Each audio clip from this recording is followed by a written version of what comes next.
खुलुमबाय बेयो बड'लेण्ड इंखं टेलिभिजन दिनै 10 मे 2022 मंगलबार खालि सानसेनि बरादखौ नोंथांमोननि खाथियाव लाबोदों आं सदानन्द दैमारिया।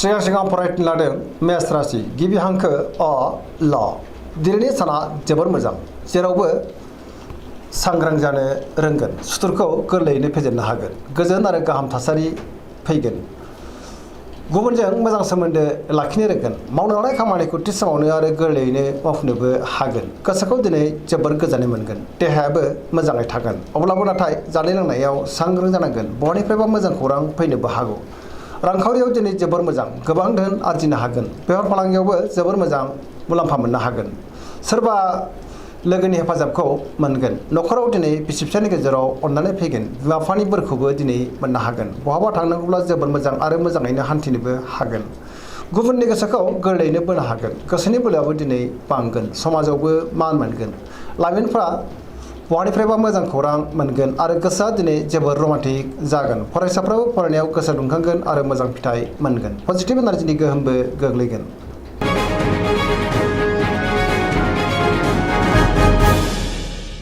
वृष राशि गिबि हांखो इ उ ब दिनैनि साना जोबोर मोजां हरखाबै माबा मोनसे मोजां खौरां मोननो हागौ सोरजोंबा बाख्नाय जागोन गोसोखौ दिनै जोबोर गोजोननाय मोनगोन गोसोनि बोलोआबो बांगोन मावनो लानाय खामानिखौ थि समावनो आरो गोरलैयैनो मावफुंनोबो हागोन समाजाव मान मोनगोन रांखावरियाव दिनै जोबोर मोजां गोबां धोन आरजिनो हागोन बेफार फालांगियावबो जोबोर मोजां मुलाम्फा मोनगोन आयाबो बांगोन न'खराव बिसि फिसायनि गेजेराव अननानै फैगोन बिदा फंबायजों मोजां सोमोन्दो थागोन आरो बिसोरनि हेफाजाबखौ मोननो हागोन देहाया मोजाङै थागोन गुबुननि थाखाय मोजां खामानि मावनानै होनो हागोन आरो बिसोरनि हेफाजाबखौबो मोनगोन जायखि खामानि मावा मानो मोनफ्रोमबो खामानिखौनो दिनै मावफुंनो हागोन सिगांनि बबेबा आद्रा खामानिखौबो दिनै मावफुंनो हागोन लोगोफोरनि अनसायनाय मोनगोन गोसोनि साननायफोरा मोगथाङाव जाफुंगोन पजिटिभ एनार्जिनि गोहोमबो गोग्लैगोन।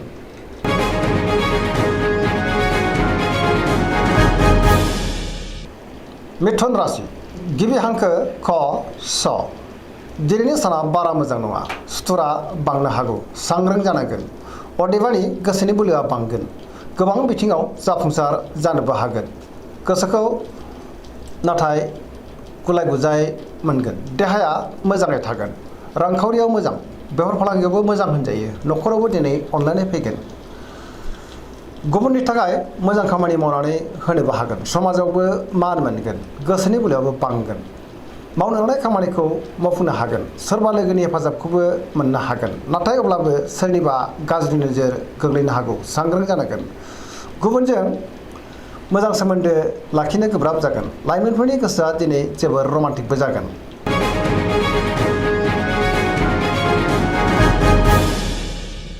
कर्कट राशि गिबि हांखो ड ह दिनैनि साना जोबोर मोजां सोरबा लोगोनि हेफाजाबखौ मोननो हागौ गोसोनि साननायफ्रा मोगथाङाव जाफुंगोन गोसोआव पजिटिभ साननाय फैगोन मावनो लानाय खामानिखौ थि समावनो आरो गोरलैयैनो मावफुंनोबो हागोन रांखावरियावबो दिनै जोबोर मोजां होनजायो बेफार फालांगियावबो जोबोर मोजां मुलाम्फा मोनगोन न'खराव अनलायनाय फैगोन बिसि फिसायनि गेजेराव मोजां सोमोन्दो थागोन देहायाबो मोजाङैनो थागोन गोसोआ दिनै जोबोर गोजोनगोन गुबुननि हेफाजाबखौ मोननो हागोन न'खराव बयजोंबो गोरोबनो रोंगोन समाजावबो मान मोननो हागोन फरायसाफ्रा फरायनायाव गोसो दुंखांगोन आरो मोजां फिथाइ मोनगोन लाइमोनफ्रा जोबोर रमान्टिक जागोन आरो गोसोनि साननायखौ फोरमायलायनोबो हागोन।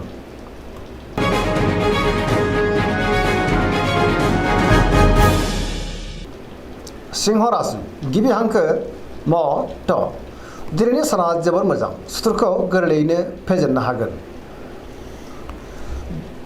गोबां मोजां खामानिबो मावफुंनो हागोन गोसोनि साननायफ्रा जाफुंगोन समाजावबो मान मोनगोन बयजोंबो अनजागोन आरो अनसायजागोन गोसोआव गोग्गो आरो गोथों साननाय फैगोन मावनो लानाय खामानिखौबो थि समावनो आरो गोरलैयैनो मावफुंनोबो हागोन सोरबा लोगोनिफ्राय हेफाजाबबो मोनगोन बहाबा दावबायहैनो खाबु मोननो हागौ आरो मोजाङैनो हान्थिनोबो हागोन रांखावरियाव दिनै जोबोर मोजां आयआ बांगोन मोननो गोनां धोनखौबो दिनै मोननो हागोन बेफार फालांगियाव जोबोर मोजां मुलाम्फा मोनगोन गोसोनि साननायखौ दिनै गुबुननो फोरमायनोबो हागोन न'खराव अनलायनाय फैगोन समाजावबो दिनै गोबां मान मोननो हागोन गुबुननि गोसोखौ गोरलैयैनो बोनोबो हागोन देहाया दिनै मोजाङै थागोन। अब्लाबो नाथाय जानाय लोंनायाव सांग्रां जानांगोन।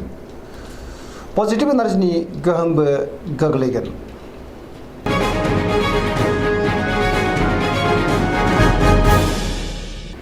कन्या राशि गिबि हांखो प ट दिनैनि साना जोबोर मोजां। माबा मोनसे मोजां खौरां फैनो हागौ। गोसोनि बोलोआ बांगोन। गोसोआव पजिटिभ साननाय फैगोन। गोथों आरो गोग्गो साननो रोंगोन। गियाननि आंखाल जानाय नङा। मोनफ्रोमबो बिथिङावनो दिनै सांग्रां जानो रोंगोन। रांखावरियाव जोबोर मोजां, नाथाय अब्लाबो खरसायाबो बांगोन। बेफार फालांगियाव जोबोर मोजां मुलाम्फा मोनगोन। देहायाबो मोजाङैनो थागोन। गोबां मुंदांखा सुबुंजों लोगो मोनज्लायनो हागौ। न'खराव दिनै अनलायनाय फैगोन। गोबां खामानियाव मुखुबबो थागोन। सोरजोंबा बाख्नायजानोबो हागौ। गोसोखौ दिनै जोबोर गोजोननाय मोनगोन आरो पजिटिभ एनार्जिनि गोहोमबो गोग्लैगोन। लाइमोनफोरा जोबोर रमान्टिक जागोन आरो गावबा गावनि गोसोनि साननायफोरखौबो फोरमायलायनो हागोन। पजिटिभ एनार्जिनि गोहोमबो गोग्लैगोन।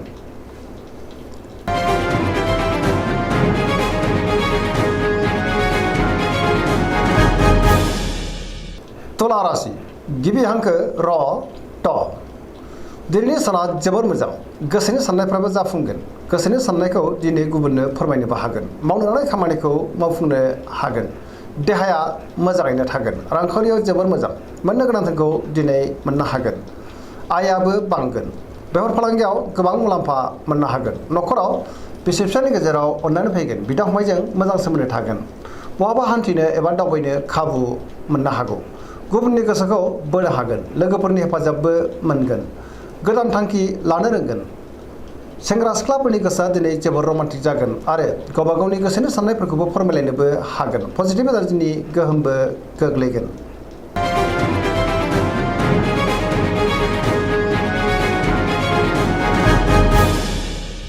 वृश्चिक राशि गिबि हांखो न स दिनैनि साना बारा मोजां नङा। गोसोखौ दिनै जोबोर उसुखुथु मोनगोन। समाजाव लोगो लेवा बांगोन। सोरबा गोजाम लोगोजों बहाबा लोगो मोननो हागौ। गोसोआव गोग्गो आरो गोथों साननो रोंनाय नङा। गियाननि आंखाल जानो हागौ। मावनो लानाय खामानिखौ मावफुंनो गोब्राब जागोन। माबा नङा माबा मोनसे हेंथा नुजानो हागौ। गुबुननिफ्राय हेफाजाब लानांगोन। गोसोनि साननायफ्रा देबारनांगोन। गोसोनि बोलोआबो लोरबां जागोन। समाजाव नाथाय मान मोनगोन। न'खराव अनलायनाय फैगोन।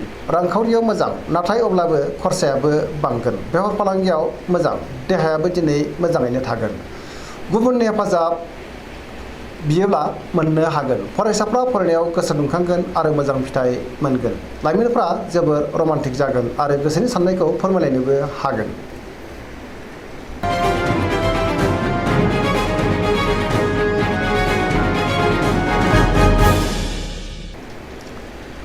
धनु राशि गिबि हांखो ध फ भ दिनैनि साना जोबोर मोजां। गोसोआव गोग्गो साननाय फैगोन। मावनो लानाय खामानिखौ थि समावनो आरो गोरलैयैनो मावफुंनोबो हागोन। गोसोनि साननायफ्रा जाफुंगोन। समाजावबो दिनै गोबां मान मोननो हागोन। रांखावरियाव जोबोर मोजां होनजायो, नाथाय अब्लाबो खरसायाबो बांगोन। मोननो गोनांखौबो दिनै मोननो हागोन।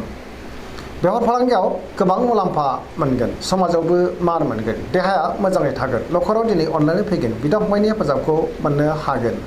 गुबुनजों मोजां सोमोन्दो लाखिनो रोंगोन। बहानिफ्रायबा मोजां खौरां फैनोबो हागौ। लाइमोनफोरनि गोसोआ दिनै जोबोर रमान्टिक जागोन आरो गावबा गावनि गोसोनि साननायफोरखौबो फोरमायलायनोबो हागोन। पजिटिभ एनार्जिनि गोहोमबो गोग्लैगोन।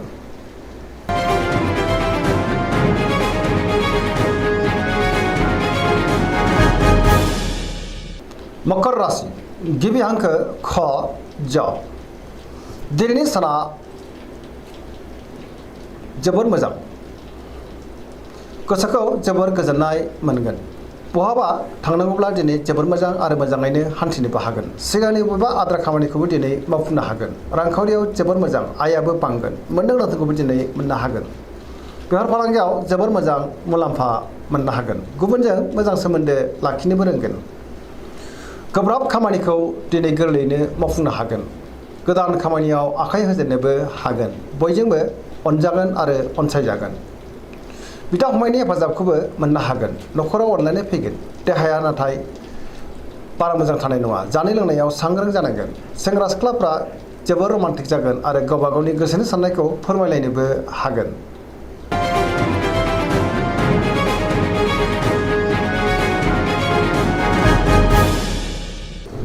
कुम्भ राशि गिबि हांखो ग स दिनैनि साना जोबोर मोजां गोसोआव बोलो फैगोन गुबुननि हेफाजाबखौ मोननानै गोसोखौ दिनै जोबोर गोजोननायबो मोनगोन मावनो हानाय खामानिखौ थि समावनो आरो गोरलैयैनो मावफुंनोबो हागोन सिगांनि बबेबा आद्रा खामानिखौबो दिनै मावफुंनो हागोन बनिफ्रायबो मोजां खौरां फैनोबो हागौ समाजावबो दिनै मान मोनगोन गोबां मुंदांखा सुबुंजों लोगो मोनज्लायनोबो हागौ रांखावरियाव दिनै जोबोर मोजां बेफार फालांगियावबो जोबोर मोजां मुलाम्फा मोननो हागोन गुबुनजों मोजां सोमोन्दो लाखिनो रोंगोन देहायाबो मोजाङैनो थागोन न'खराव बिसि फिसायनि गेजेराव अनलायनाय फैगोन गुबुननि हेफाजाबबो मोननो हागोन बिमा बिफानि अननाय आरो बोरखौबो दिनै मोनगोन बहाबा थाङोब्ला दिनै जोबोर मोजां आरो मोजाङैनो हान्थिनोबो हागोन पजिटिभ एनार्जिनि गोहोमबो गोग्लैगोन